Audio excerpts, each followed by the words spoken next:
Jarrod, why does everyone enjoy beating England so much? It is the mother country, right? Like, this is a Commonwealth sport, and so I think it makes sense. It was interesting going through the different teams. Once you get to Bangladesh and Afghanistan, England still has a huge part to play in their history, right? But they've got other issues. Pakistan's involved, India's involved, and everything else. So it is starting to get to a point where it doesn't matter as much. But I remember even talking to the Dutch players, Peter Salah, and he's just like, I knew England was involved with cricket, but I didn't really know like how big a deal it was. So it's moving on. But if you go back to Australia and the West Indies and New Zealand and South Africa and India and Pakistan, all these countries when they were coming through, like this is the country that colonized them, that was involved in their history and everything, that had used cricket to actually try and civilize them at times. And so it was a big deal. And if you go back to the first players from Australia, there's a lot of Australian cricketers with Irish and Scottish backgrounds who feel like, I think specifically they want to beat England at something. And if you're going to beat England at anything, especially back in those days, it was going to be cricket, right? That was the big thing. So it's a Commonwealth sport. You want to beat England, it makes sense. But it's not, sorry, one second, but it's not just cricket though, is it? Because in any sport, everyone wants to beat England. Yeah.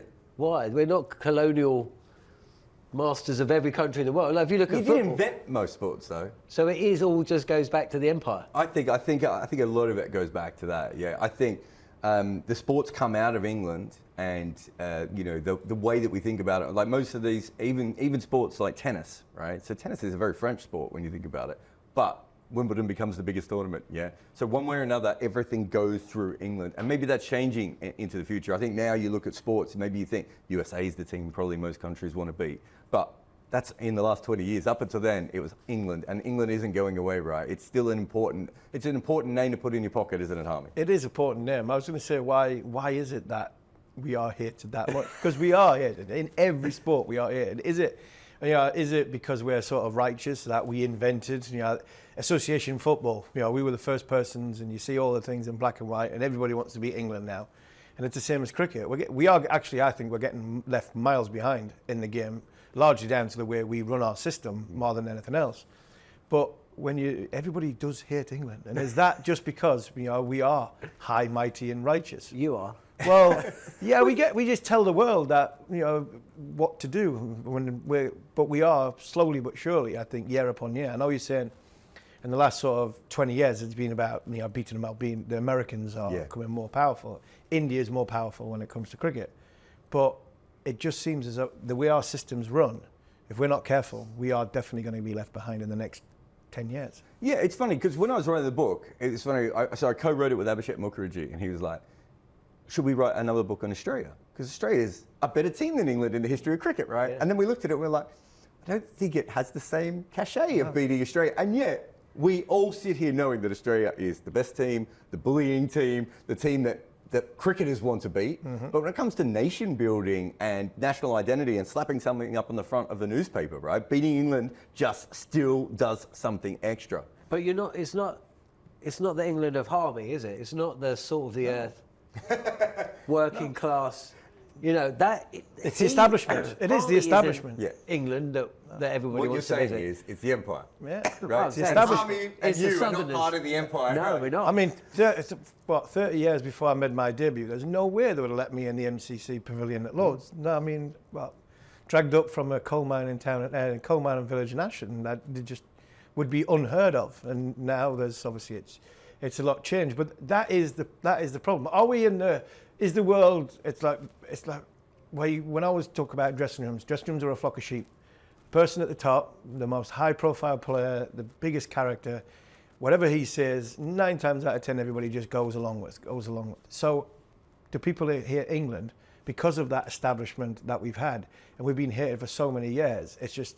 The next generation that comes in hates England. The next generation that comes in hates England. The next generation that comes in hates England even more. Yeah.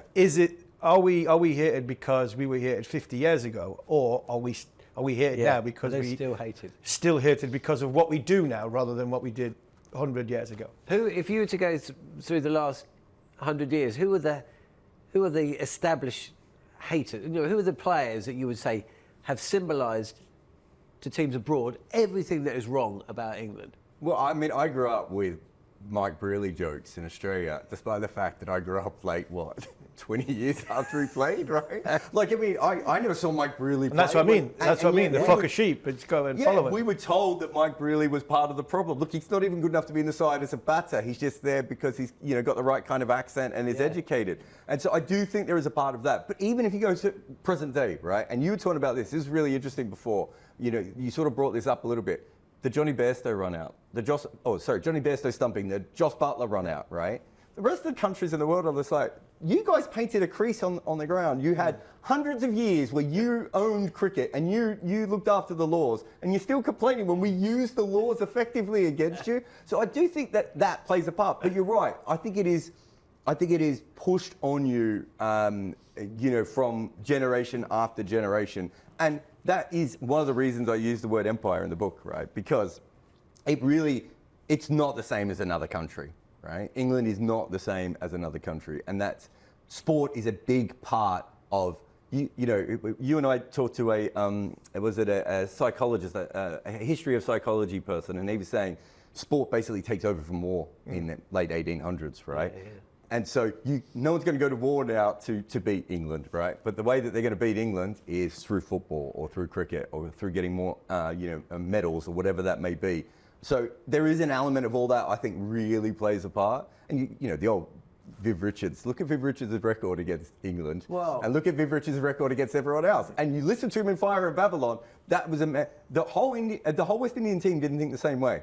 Viv Richards definitely thought this is my chance of getting back at the Empire. So I always think this when we go, we've covered, 5 tours in the Caribbean? How many have England won? Well, they haven't. And every time we go there, it's always, well, Harmy, I get wheeled out. Yeah. The last England team that's won a series here.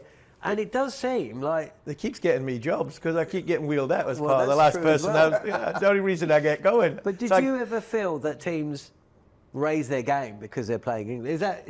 Was that a theme that went through the book? That teams, when they come against England, they just raise it 5%, 10%? I think there was a desperation for some of those teams, especially the first time. Right, where England was just playing another team. And quite often they were playing teams that they thought were beneath them, right? And they were at times. When England played New Zealand over here in 1949, New Zealand had never won a test series. They'd never got close to really winning anything at all. And New Zealand themselves came over saying, all we're going to do is try and draw the series. New Zealand weren't even trying to win. And England said, we're going to give you 3-day test matches. So England is looking down. So for New Zealand, it's the biggest thing that's ever happened to them. And for England, it's like, we've got a couple of test matches against this team that no one really cares about.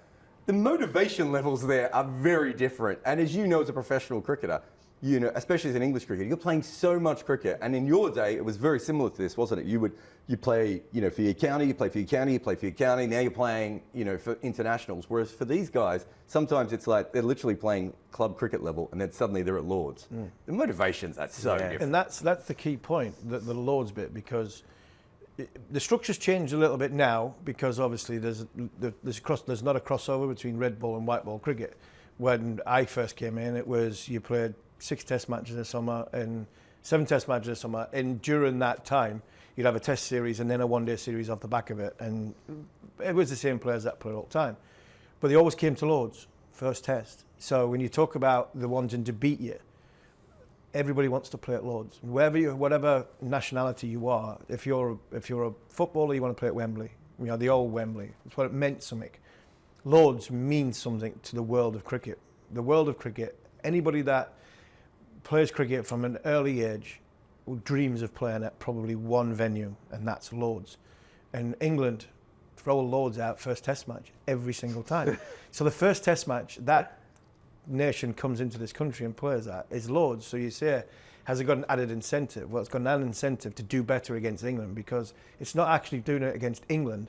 It's actually, I want to perform at Lords. And I think that was something that England tried to change during the Ashes, a few Ashes ago, when Edgbaston for the first test match, because every time McGrath turned up against England at Lords, he tortured England. So I think Lords meant something to everybody around the world, and I think coming into England, incentive to beat England, yes, but an incentive to do well at Lords probably was the key driving factor of an opposition player coming over here. On AM, on DAB, via the talkSPORT app and on your smart speaker. talkSPORT.